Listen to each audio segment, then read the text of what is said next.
One Waldo County town has withdrawn from a countywide agreement that helps provide mutual aid to neighboring communities. However, town leaders say they still plan to provide support, just in a different way. News Center Maine's Brianna Bush explains.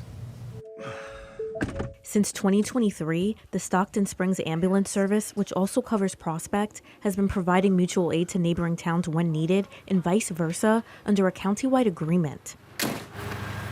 We want to provide mutual aid, right? We want to be available for anybody that needs us. The Waldo County Emergency Medical Services Mutual Aid Agreement allows local ambulance services to respond to each other's calls when additional emergency resources are needed. However, they recently decided to withdraw from the agreement. Is it mutual aid, or are we just subsidizing their service? According to EMS Service Chief Amy Drinkwater, last year they took 25 calls from Winterport and Frankfort. However, they budget for 10 mutual aid calls a year.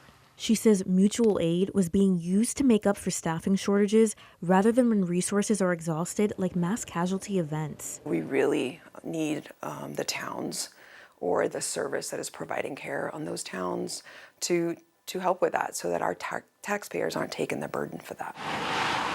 For other Waldo County towns like Knox, Clerk Mackenzie Russell says the mutual aid agreement is crucial because they don't have their own ambulance or fire department. It's the only way that we get fire and emergency services here in the town. For Searsport, which is also part of the agreement, town manager James Gilway says while they haven't needed to outsource in recent years, it ebbs and flows. Staff changes and it gets very difficult to run. While mutual aid remains an important part of emergency response across Waldo County, Drinkwater says they will continue to provide mutual aid while protecting the resources needed to serve its residents. Our response plan is staying the same.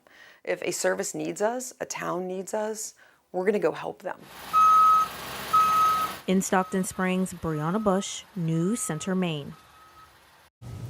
Stockton Springs leaders say they are currently exploring direct mutual aid agreements with neighboring towns.